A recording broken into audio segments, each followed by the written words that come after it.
baru kita bisa melakukan proses pengkodean. Jadi kodenya harus punya dulu, baru kita melakukan pengkodean, jangan terbalik. Itu ya. Berikutnya, open coding itu adalah proses merinci, menguji, membandingkan, konseptualisasi, dan melakukan kategorisasi. Nah, itu ada beberapa aktivitas di open coding, merinci membuat suatu kode itu menjadi lebih rinci, menguji, membandingkan, yang ketiga, konseptualisasi, yang keempat, dan yang terakhir adalah kategorisasi. Jadi proses open coding itu ada beberapa hal itu. Nah, di sini kita bisa lihat ada prosesnya, gitu ya, diagramnya. Kita berawal dimulai dari kumpulan data atau data collection, kumpulan data yang bentuknya itu bisa hasil observasi, bisa hasil interview, bisa visual material review, hasil review. Ketiganya ini bentuknya kata semua.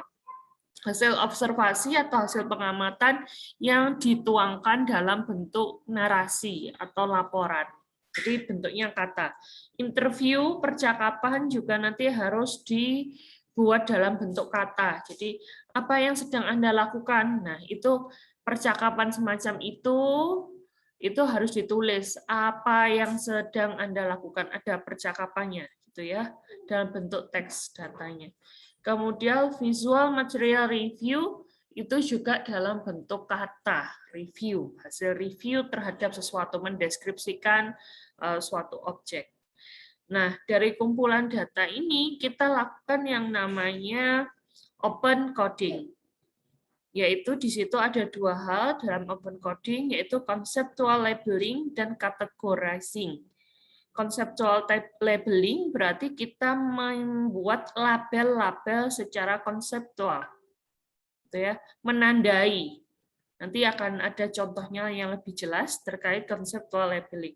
Categorizing itu berarti kita membuat kategori-kategori, mengelompokkan data yang ada menjadi beberapa kategori tertentu. Nah, yang kita butuhkan untuk melakukan open coding itu tadi sudah saya sampaikan, yaitu kumpulan data bisa dalam bentuk memo, yaitu catatan, atau field notes, catatan lapangan. Gitu ya. Nah, untuk proses coding selanjutnya itu akan kita pelajari di pertemuan minggu mendatang terkait dengan axial coding dan selective coding. Pada hari ini kita clearkan dulu untuk materi yang open coding. Nah, proses merinci ini ya. Open coding yaitu proses merinci, menguji, membandingkan, konseptualisasi, dan melakukan kategorisasi. Nah, yang penting di sana yang bertanda merah itu adalah kategorisasi. Membuat kategori-kategori dalam bentuk khusus. Kemudian proses di mana data disatukan kembali secara baru setelah pengkodean terbuka atau open coding dan membuat hubungan di antara kategori. Itu yang disebut axial coding. Dan yang terakhir selective coding. Kita sekarang pada tahap open coding, merinci, menguji, membandingkan, konseptualisasi dalam rangka untuk melakukan kategorisasi. Kemudian bagaimana proses yang dilakukan pada open coding gitu ya, tahapannya apa saja, kemudian istilah-istilah pentingnya dalam open coding apa saja, dan bagaimana proses open coding. Yang pertama, tahapan awal itu kita mengumpulkan data mentah. Dapat diperoleh selama penelitian atau karena kita masih belajar ya tidak perlu melakukan penelitian yang bagaimana-bagaimana, tapi lakukan saja pengamatan sederhana. Pengamatannya berupa, di sini datanya bisa berupa hasil wawancara, hasil observasi, foto, gambar, video, dokumen-dokumen terkait, dan sebagainya. Kemudian setelah kita punya data mentah, kita akan olah data tadi dan mempersiapkan data untuk dianalisis. Tentunya data yang sudah ada tidak langsung bisa dianalisis, perlu dipersiapkan dulu supaya dia bisa dianalisis. Jadi apa yang perlu disiapkan kalau misalnya datanya wawancara, maka kita perlu membuat transkripsi wawancaranya. Transkripsi wawancara itu apa? Ya wawancara tapi dalam bentuk tulisan. Ya, naskah wawancara. Kemudian kalau ada materi kita harus melakukan scanning materi, mengetik data lapangan, temuan-temuan yang ada di lapangan atau memilah-milah dan menyusun data ke dalam jenis-jenis yang berbeda. Pemilahan atau pengorganisasian data dapat dilakukan secara cross-seksional maupun non-cross-seksional. Cross-seksional berarti dilakukan dengan mengatur data itu secara kronologi atau tematis sehingga ketika dibutuhkan data tersebut dapat diperoleh secara cepat dan efisien. Jadi datanya diatur secara urutan waktu.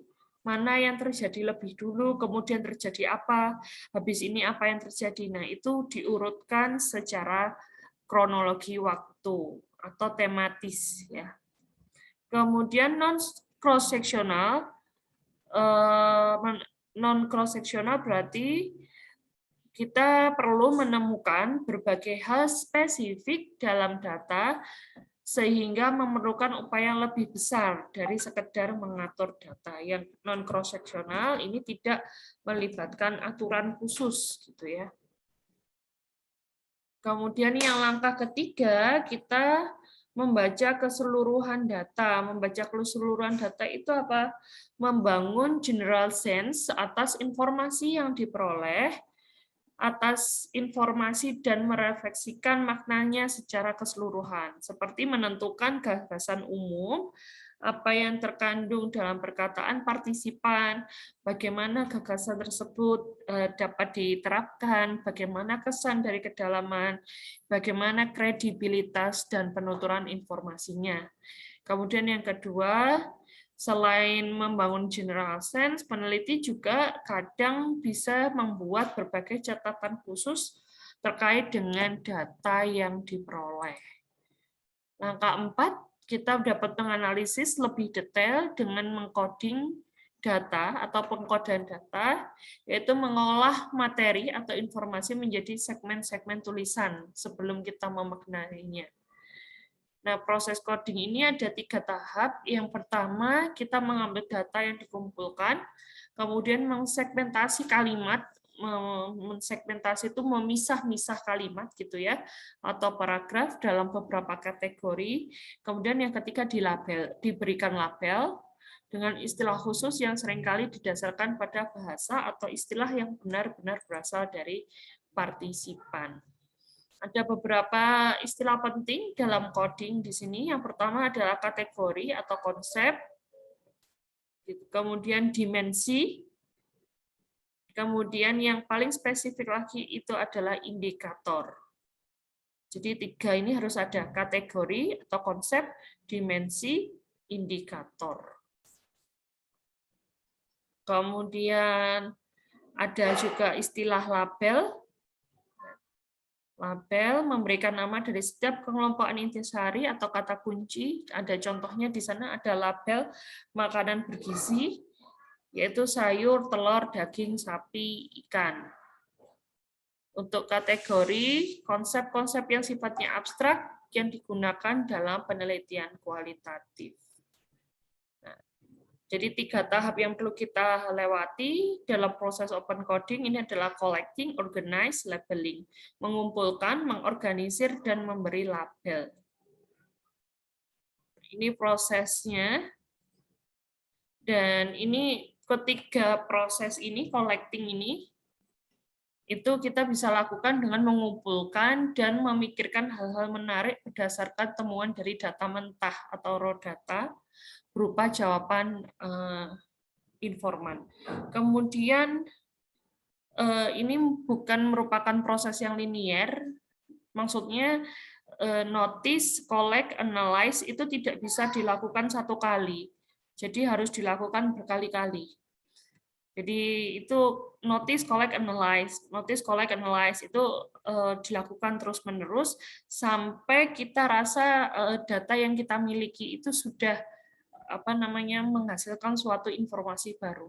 Selama belum, maka analisis itu bisa terus berlanjut. Itu yang namanya proses yang tidak linier. Nah, ini proses organize, yaitu memecah data, menemukan hubungan dengan melihat persamaan, perbedaan, kemudian temukan temanya, temukan bagian-bagian penting dari labelnya. Ini untuk proses labelingnya. Nah, yang perlu kita lakukan untuk latihan di tahap awal,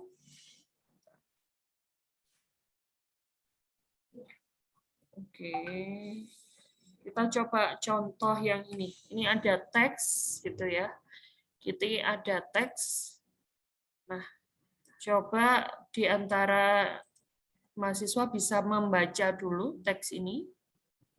Saya beri waktu 5 menit, silakan dibaca. Sebelum saya bertanya.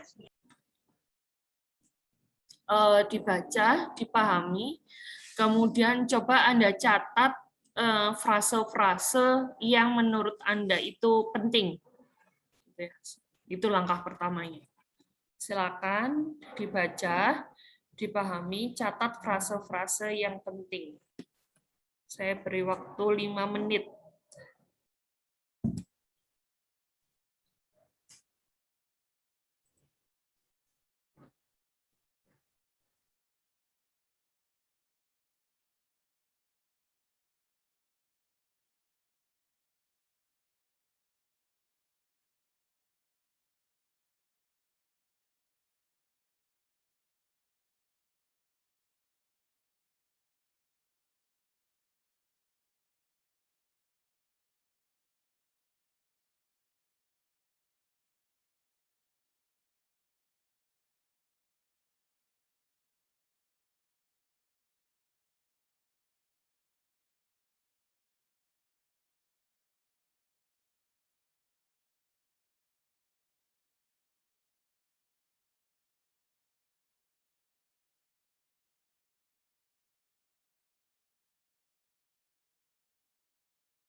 Baik, sudah cukup untuk membacanya.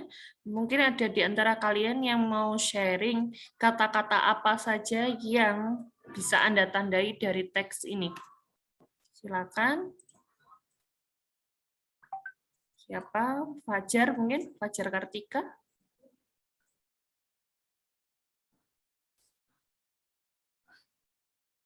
Kata apa yang Anda tandai dari teks ini?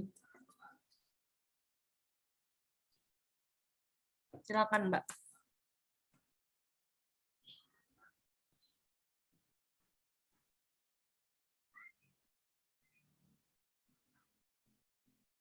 Masih di mute, Mbak Fajar Kartika.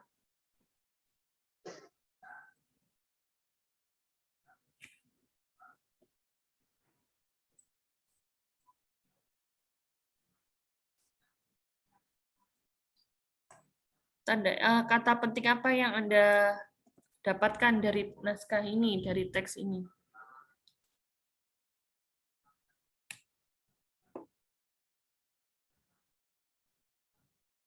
Masa nggak ada yang penting? Selayar penuh ini nggak ada yang penting?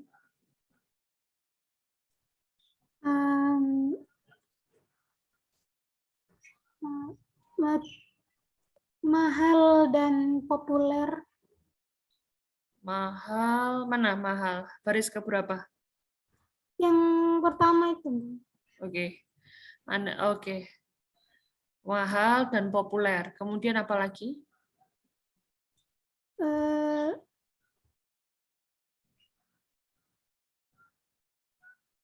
Dapur tersebut terbuka. Dapur tersebut terbuka. Oke, cukup. Kenapa Anda memilih kata itu? Kenapa Anda memilih frase mahal dan populer dan dapur yang terbuka sebagai kata yang menarik? Karena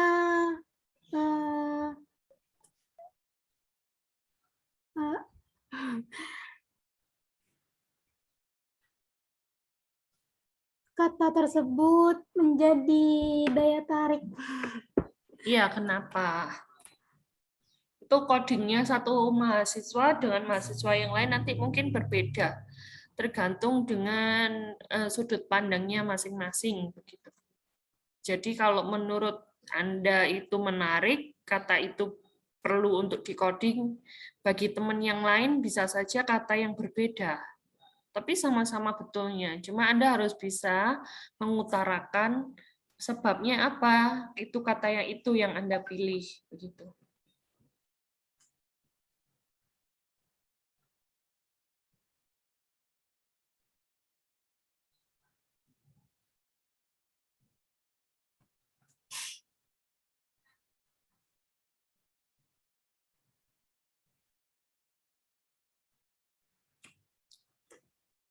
Gimana? Ada teman lain yang mau coba bantu temannya? Silakan. Intinya menemukan kata yang penting dan Anda harus tahu alasannya itu penting kenapa, itu aja. Bu, Oke. saya boleh mencoba untuk menjawab, Bu. Oke, silakan. Kalau menurut saya, kata yang paling penting dari teks ini adalah analisis induktif. Yang mana itu? Oh ini, yang baris 6. 6 ya? Iya, Bu. Iya, Bu. Kenapa? Menurut saya, kenapa itu sangat penting? Karena dilihat dari pengertian analisis induktif itu sendiri adalah penetapan kebenaran suatu hal atau perumusan umum mengenai suatu gejala dengan cara mempelajari kasus atas kejadian khusus tersebut. Nah, menurut saya, jika disimpulkan dari teks ini, nah yang paling penting ini adalah melakukan analisis induktif dari setiap kejadian dari atas sampai bawahnya peristiwa ini termasuk dalam analisis induktif, Bu. Oke, boleh. Terima kasih untuk pendapatnya. Nah, coba sekarang Baik, Bu. kita lihat. Ini seperti tadi yang saya bilang, ini kemungkinan codingnya akan berbeda satu orang dengan orang lain gitu. Bukan berarti jawaban frase analisis induktif itu adalah yang betul dan kata lain itu salah, enggak. Tidak seperti itu. Jadi coding itu variatif sekali, tergantung sudut pandang kita, pengalaman kita dalam menganalisis. Coba kita lihat ini. Ini adalah penemuan dan penamaan, ya, categorizing dan labeling penamaan. Nah, banyak sekali yang dinamai ini oleh yang telah dilakukan di PowerPoint ini. Yang pertama, memperhatikan secara seksama. Itu ada di mana tadi? Nah, memperhatikan. Kata memperhatikan ini muncul berkali-kali. Nah, itu juga bisa kita tandai. Anda memperhatikan wanita tersebut. Nah, memperhatikan itu sering sekali keluar. Maka kita bisa tandai dia, kemudian kita labeli atau kita namai sebagai perhatian. Makanya kalau ditanya kenapa ini kita tandai, karena frase itu sering muncul. Itu alasannya. Kemudian yang kedua, ada kalimat mengajukan pertanyaan dan wanita berbaju merah tadi menjawab. Nah, menjawab, kata menjawab ini kita tandai dan ini kita labeli sebagai penyampai informasi. Nah, ini kalau ada hal lain lagi selain menjawab, frase menjawab yang maknanya itu sama dengan penyampai informasi apa, ada di kalimat setelahnya itu, yaitu memberitahu petugas yang sedang membawa makanan. Memberitahu itu maknanya menyampaikan informasi. Itu ya. Kemudian perhatian, tadi kan sudah ya, perhatian itu dari kata memperhatikan itu labelnya pemerhati. Ini yang di dalam kurung ini adalah label-labelnya. Kemudian ada memonitor atau mengawasi. Kemudian menawarkan bantuan, itu bergerak untuk membantunya, itu menawarkan bantuan, dan seterusnya. Jadi banyak kata yang bisa kita tandai dalam suatu teks, entah karena kata itu sering muncul atau seperti yang dilakukan teman Anda tadi, itu punya makna khusus. Itu boleh, gitu ya. Nah, sekarang mungkin yang jadi masalah adalah saya memberikan label ini berdasarkan apa, Bu? Gitu misalnya perhatian, penyampai informasi, kemudian tidak mengintervensi, kata-kata yang ada dalam kurung ini dapatnya dari mana? Nah, itu kita dapatkan dari suatu teori. Misalnya Anda cari sumber lah ya. Silakan nanti cari sumber terkait dengan berpikir kritis, katakanlah gitu. Maka Anda harus tahu indikator berpikir kritis itu apa saja. Indikator-indikator itulah yang nantinya akan menjadi label pada proses open coding kita. Misalnya yang pertama, suka bertanya. Itu menjadi salah satu label. Jadi nanti kita menamai teks yang kita pilih itu sebagai, oh ini memenuhi indikator suka bertanya. Semacam itu. Nah, kemudian jadi kita harus tahu dulu konsep dari berpikir kritisnya, baru kita bisa melakukan labelnya. Gitu ya. Kemudian secara umum dalam open coding kita punya 3 ini, yaitu konsep, kategori, dan subkategori. Kalau konsep itu tadi di sini dalam contoh ini konsep pengatur makanan, kategorinya mengamati, memantau, memantu, melihat jadwal, memberikan informasi. Subkategorinya bisa dalam bentuk frekuensi, durasi, dimensi cara. Nah, kalau ini nanti bisa dikaitkan dengan konsep yang sedang kita pelajari, misalnya berpikir kritis, di sini nanti bertanya, kemudian berpikir cara yang berbeda, apa saja kategorinya, nanti di list. Nah, kemudian subkategorinya, misalnya dimensi cara, bertanya secara lisan, atau bertanya melalui secara langsung, atau bertanya secara tidak langsung. Nah, semacam itu. Itu ya. Jadi 3 konsep, kategori, subkategori. Kemudian ini paduan atau pedoman wawancara gitu yang bisa kita lakukan untuk menghasilkan suatu data mentah tadi. Ini ada yang ingin kita tahu bagaimana imperialisme budaya musik K-pop menerpa remaja. Ini memang contoh open coding yang di luar matematis ya, di luar pendidikan. Mungkin akan sedikit membingungkan bagi mahasiswa pendidikan. Nanti tugas Anda adalah membuat pedoman wawancara semacam ini, gitu ya, terkait apa saja hal-hal yang sederhana. Anda pilih satu konsep, gitu misalnya konsep berpikir kritis, atau konsep misalnya apa namanya motivasi belajar boleh yang disesuaikan dengan prodi masing-masing. Kemudian panduan wawancara adalah pertanyaan-pertanyaan yang Anda ungkapkan untuk yang Anda sampaikan ke informan untuk menggali data mereka. Gitu ya. Pertanyaannya itu harus memuat 5W1H. What, apa, where, di mana, who, siapa, kapan, mengapa. Semuanya itu harus ada.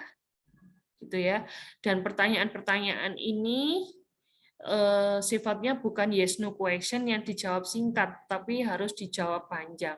Dari jawaban dari informan itu nanti coba Anda lakukan open coding dengan menemukan yang semacam ini tadi, konsep, kategori, dan subkategori. Kurang lebih seperti itu. Coding di tahap awal Anda lakukan secara manual, seperti contoh di tabel ini ya. Nanti di tahap berikutnya Anda bisa mencoba melakukan open coding melalui apa namanya? melalui Atlasti. Gitu. Nah, ini tugasnya dilakukan secara berkelompok. Ya. Jadi yang diwawancari ya temannya gitu, tapi walaupun temannya sendiri yang diwawancari, harap nanti tetap memberikan penjelasan secara yang bagus gitu ya, secara benar, walaupun yang diwawancara temannya sendiri. Nah, ini semacam ini nanti. Open coding. Bagaimana perasaan ibu, ini contoh ya, bagaimana perasaan ibu saat mengetahui anaknya mengalami autis. Semuanya seperti biasa saja, pas giliran anak ini kaget. Ya, kenapa begini anakku. Kemudian ada keterangan temuannya, ini hasil observasi sambil menahan tangis. Indikatornya di sini ada kaget, kenapa begini anakku. Ada kalimat, ada frase, dua frase ini. Dua frase ini itu adalah indikator dari seseorang yang sedang menolak menerima kenyataan. Nah, itu dikategorikan dalam respon ibu sebagai caregiver dan seterusnya. Nah, ini masing-masing dari kelompok itu, dari 5 kelompok itu ya, dari 5 kelompok itu saling mewawancarai. Bukan 5 kelompok, 5 anggota dalam satu kelompok silakan saling mewawancarai temannya. Jadi masing-masing dari Anda akan punya satu transkrip open coding semacam ini. Gitu ya. Jumlah pertanyaannya bebas, menyesuaikan aja, tapi dia harus memuat semua unsur-unsur 5W1H. Kalau ini contohnya 6 pertanyaan, Anda bisa mencoba lebih dari itu, atau minimal sama dengan yang ada di contoh ini. Oke, sampai sini mungkin ada yang ditanyakan. Silakan. Kelompoknya ditentukan Ibu sendiri apa bagaimana, Bu? Kelompoknya pilih aja lah. Anda pilih aja. Masih mau ditentukan. Ini kalau ditentukan soalnya ada yang nggak masuk. Ini nanti repot sekali. Kalau kelompok Anda pilih sendiri aja. Ya. Dari 5, bikin minimal 5 orang. Sorry, maksimal 5 orang dalam satu kelompok. Kemudian Anda dalam kelompok itu saling mewawancarai.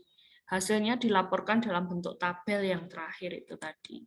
Topik yang diwawancarai bebas, ya, bebas. Tapi alangkah baiknya jika dihubungkan dengan topik sehari-hari, misalnya pemahaman Anda terkait dengan sekarang ada kuliah apa sih? Selain kuliah ini ada lagi kuliah apa kalian?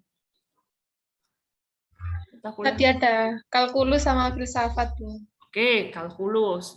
Misalnya mewawancarai temannya terkait materi kalkulus, boleh. Dia nggak pahamnya di mana, boleh. Atau misalnya filsafat, suka nggak sama filsafat, boleh. Kemudian temannya dikasih soal, disuruh ngerjakan. Kenapa kamu jawab seperti itu? Ya, kalkulusnya sampai mana? Turunan apa sudah integral? Kalkulus itu. Masih menurunkan? Apa sudah integral? Limit, Bu. Oh, masih. Oke. Limit, katakanlah. Kasih soal, salah satu soal limit itu. Ini jawabannya apa? Kenapa kamu bisa menjawab itu? Limit tak hingga berapa? Apa namanya? Kenapa itu limit tak hingga itu penyelesaiannya seperti itu? Itu boleh. Yang jelas, pada saat Anda membuat suatu pertanyaan, yang pasti yang tanya harus sudah paham dulu loh ya. Ini jangan sampai sekedar tanya tok gitu. Kalau cuma sekedar tanya, nanti kamu diminta open coding nggak ngerti bikin labelnya gimana. Itu ya. Misal nih, sebentar, saya coba googling. Nanti, wah enak kok tugasnya suruh tanya-tanya aja gitu. Indikator. Nah, indikator berpikir kritis menurut Ennis, gitu ya. Misalnya, saya tulis di kolom chat, ada banyak indikator, tapi misalnya kita ambil 3 inilah, gitu ya. Yang pertama, mampu merumuskan pokok permasalahan, mampu mengungkap fakta yang dibutuhkan dalam menyelesaikan suatu masalah, mampu memilih argumen logis relevan, dan akurat. Nah, dari sini kalau jadi yang pertama kali dicari itu adalah ininya dulu, definisinya berpikir kritis. Atau definisinya misalnya mau cari motivasi.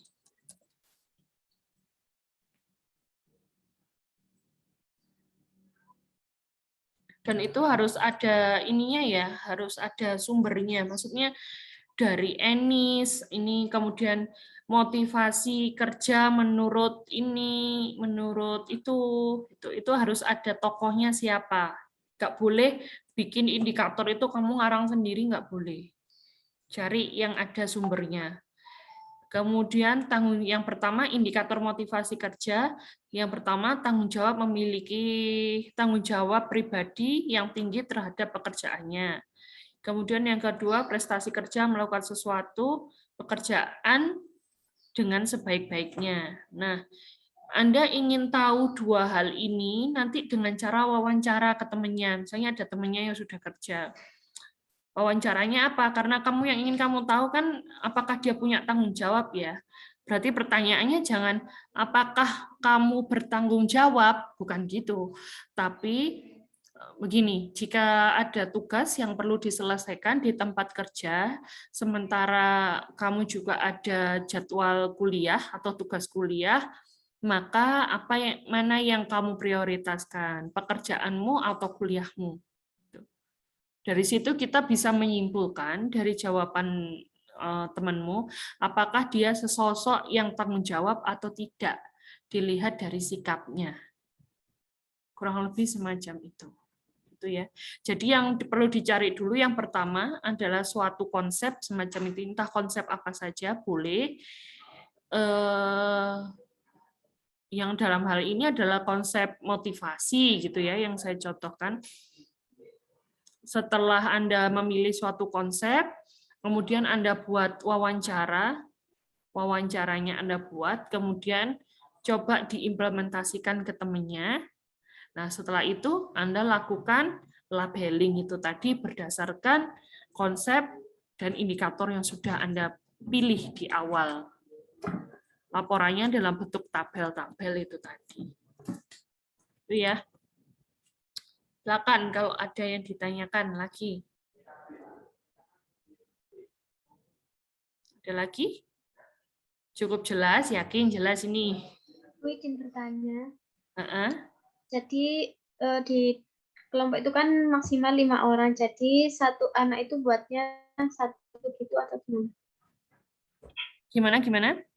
Jadi satu orang itu buat satu gitu, Bu. Satu wawancara gitu.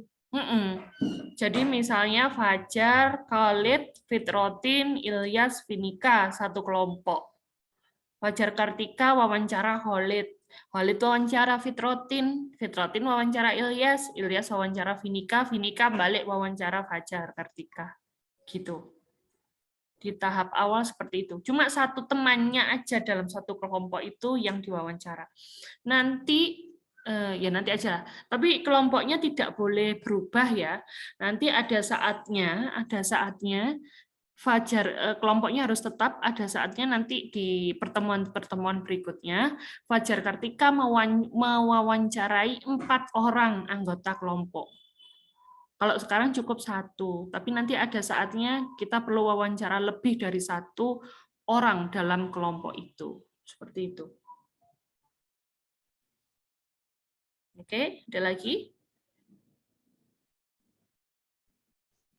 Aman? Ibu izin bertanya.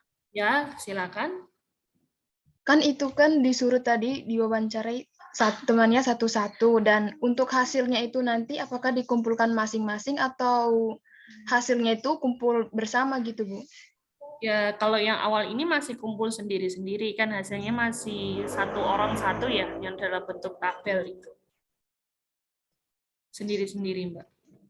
Oke, Bu, baik. Berarti untuk kelompoknya itu hanya bantu dalam wawancara gitu aja ya, Bu ya? Iya, untuk saat ini iya. Tapi nanti akan ada saatnya Anda harus wawancara lebih dari 1 orang dalam kelompok. Gitu. Baik, Bu, terima kasih. Oke. Oke, yang lain mungkin ada yang ditanyakan?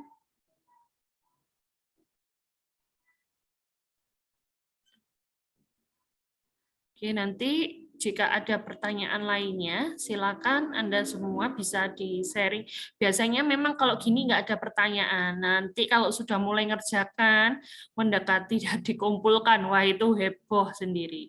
Nanti kalau ada yang ditanyakan, boleh Anda sampaikan lewat grup ya. Kenapa lewat grup? Supaya saya bisa mengidentifikasi itu aja. Kalau Anda japri satu-satu, kadang tertumpuk dengan chat yang lain, dan saya tidak sempat untuk balas. Gitu. Tapi kalau di grup akan saya pantau grup itu karena memang kita sedang ada perkuliahan di sana, jadi bisa terpantau dan bisa cepat dibalas, gitu ya. Baik, terima kasih untuk kehadirannya sore ini. Waktu untuk menyelesaikan tugas 1 minggu. Minggu depan, hari Selasa yang akan datang, itu akan dikumpulkan begitu pada saat sesi perkuliahan semacam ini, itu dikumpulkan di link Google Form, gitu. Mungkin pada saat perkuliahan atau sesaat sebelum perkuliahan akan saya share link Google Form-nya dan akan langsung kita bahas pada saat perkuliahan. Ya, terima kasih sekali lagi untuk kehadirannya mahasiswa semua, baik yang dari Unisma maupun yang di luar Unisma. Semoga semuanya sehat selalu. Saya akhiri sekian. Allahumma fiq ila awaq bitorik. Wassalamualaikum warahmatullahi wabarakatuh. Waalaikumsalam warahmatullahi wabarakatuh. Terima kasih, Bu. Waalaikumsalam.